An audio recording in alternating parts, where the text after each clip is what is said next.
Hello दोस्त, railway का एक ऑफिशियल डॉक्यूमेंट सोशल मीडिया पे वायरल हो रहा है, जिसमें बताया जा रहा है आरआरबी जेई एसएससी परीक्षा का हम भर्ती के इंतज़ार में थे, यानी न्यू रिक्रूटमेंट के इंतज़ार में थे। रेलवे कॉन्ट्रैक्ट के साथ जा रहा है, यानी ठेका पर भर्ती ले रहा है। सही है या गलत है, थोड़ा सा डिटेल में समझने की कोशिश करेंगे कि difference between recruitment and contract job में क्या अंतर होता है, कॉन्ट्रैक्ट जॉब में क्या सिंपल सी अंतर होता है, उसके बारे में। तो नोटिस आपने देख ही लिया होगा, ऑफिशियल नोटिस है, क्योंकि आप ही ने सेंड किया है। मैं थोड़ा आज बिजी था, तो आपके दिया हुआ नोटिस कुछ इस तरह का है। नोटिस में अगर आप देखना चाहें तो इसको ध्यान से देख सकते हैं। 21/12 के डेट में लोग कमेंट भी कर रहे हैं कि 21/12 के देश में आया है। ये government of India, ministry of railway, date भी दिया हुआ है और आरबीई नंबर वगैरह वगैरह सब सही है, कोई इशू नहीं है। तो ये डेट नहीं है, ऊपर में अगर देखें तो आरबीई नंबर एकदम बिल्कुल डेट के हिसाब से बैठ रहा है। 1 मिनट रुक जाइए। आरबीई नंबर अगर देखें तो आरबीई नंबर 21/2022 है, डेटेड यहाँ पे 21 ही है, इसलिए थोड़ा कन्फ्यूजन हो रहा है।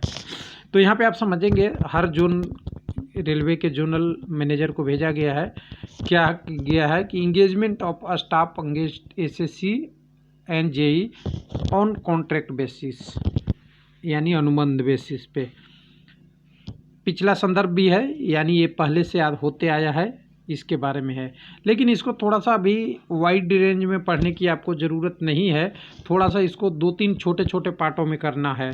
कह रहा है कि पहले का जो लेटर ए सेड हुआ था उसके अनुसार से the said scheme extended up to कब तक, 19/11 यानी 19 नवंबर 2022 तक के लिए बढ़ा दिया गया है। और ये क्या है, टेम्प्रोरी टाइप का है, इसको टेम्प्रोरी टाइप से भर्ती लेने की प्रक्रिया है। लेकिन इसमें ध्यान दीजिएगा, shall include engagement JTA, junior engineer का यहाँ नाम चेंज है, सीनियर टेक्नीशियन का आपका एसएससी का नाम चेंज है। यहाँ पे इसलिए नाम चेंज है क्योंकि ये कॉन्ट्रैक्ट का जॉब है। लेकिन यहाँ पे ध्यान देने वाली बात है कि इसके लिए contract work in open line additional to construction organisation, यानी कंस्ट्रक्शन ऑर्गेनाइजेशन, अगर कोई समझ सकते हैं कि कोई डिपो बन रहा है, डिपो में ऑर्गेनाइजेशन के द्वारा भर्ती हो रही है, और उसमें भी ये पहले से लिया जाता था। लेकिन अब बोला प्रोजेक्ट वर्क। प्रोजेक्ट वर्क किससे बोलते हैं, मान लीजिए कि आप अभी दिल्ली में रह रहे हैं, दिल्ली से कोई ट्रेन लाइन अलग अलग रूटों में जाती है।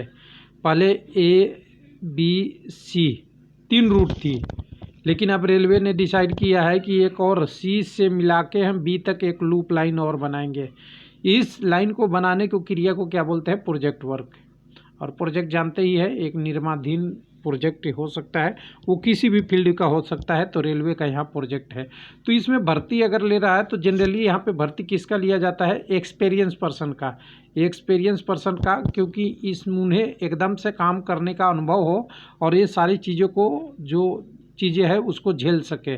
यहाँ पे तो क्लियर हो गया। अब कह रहा है कि there is no change overall ceiling of 320 JTA first technical supervisor with ceiling with 20 zone, एक जोन में 20 deployed shall be decided by general manager, यानी जीएम के द्वारा ये डिसाइड होगा। और सबसे ज़्यादा कितने हो जाएंगे, सीलिंग लिमिट ओवरऑल सीलिंग 320 और ईच जोन में 20 का। तो इससे कोई न्यू भर्ती पे अंतर नहीं पड़ने वाला है, एक भूल जाइए, इसका कोई मतलब नहीं है। ऐसे ऐसे कॉन्ट्रैक्ट रेलवे में बहुत सारे चलते हुए रहते हैं और कॉन्ट्रैक्ट का कोई इशू नहीं है। अगर हिंदी में देखना चाहे तो मैं एक बार ट्रांसलेट कर लिया हूँ, इसमें हिंदी में थोड़ा सा केवल मेन सार को समझने की कोशिश करें, जो हिंदी में जानेंगे।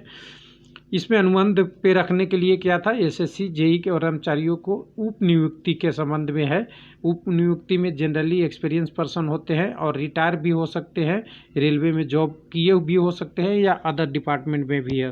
संदर्भ पहले का दिया गया है, जिसमें कह रहा है कि संदर्भ दिन बोर्ड का पत्र के क्रम से 19/11 तक विस्तारित योजना को निर्माण एवं संगठन के अलावा ओपन लाइन की परियोजना में कार्य के लिए जेएससी और तकनीकी पर्यवेक्षकों को नियुक्ति में शामिल होगी, यानी 19 तक का शामिल होगा। लेकिन इसमें क्या, इसके देखिए, निर्माण परियोजना के अलावा ओपन लाइन परियोजना, यानी परियोजना जहाँ भी बात होता है प्रोजेक्ट की बात हो रही है, तो इसमें ये होगी, जिसके लिए सीमा जो बताया गया है 320 और 20 पर क्षेत्रीय रेलवे के हिसाब से, जिसकी तैनाती उप महाप्रबंधक द्वारा किया जाएगी। तो इसके कहने का मतलब है कि इससे जेई एसएससी की पोस्ट पे बहुत अंतर नहीं पड़ने वाला है। हालांकि 10-20 पोस्ट 50 पोस्ट एक अगर डिवीज़न में जाएंगे तो एक डिवीज़न के एक यूनिट में, फिर डिवीज़न को भी यूनिट में बात कर लीजिए, तो यूनिट में भी अगर एक छोटे से पार्ट में एक डिपार्टमेंट की बात करेंगे, एक डिपार्टमेंट में 5 से 10 से कई जगह पे 50 जेई तक होते हैं, 5 से 4 जेई एसएससी होते हैं।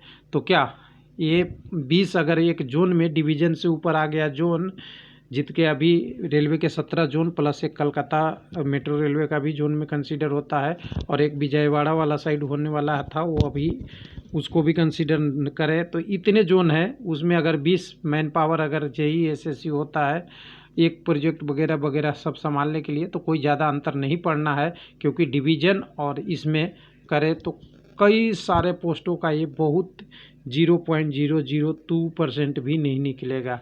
तो इससे कोई घबराने की ज़रूरत नहीं है। ये एक नोटिस है जो रेलवे अपनी प्रोग्रेस के लिए किया है। हो सकता है इनकी ये रिक्वायरमेंट हो, लेकिन न्यू भर्ती सब आजकल मिनिस्ट्रियल और सरकार के द्वारा इंस्ट्रक्शन के बाद ही निकलती है। तो गवर्नमेंट का इशारा कीजिए कि इशारा कब आती है और भर्ती कब आती है। तो ये सारा डिटेल था, इसको डिटेल शेयर करने की मैंने कोशिश किया है। थैंक यू, धन्यवाद।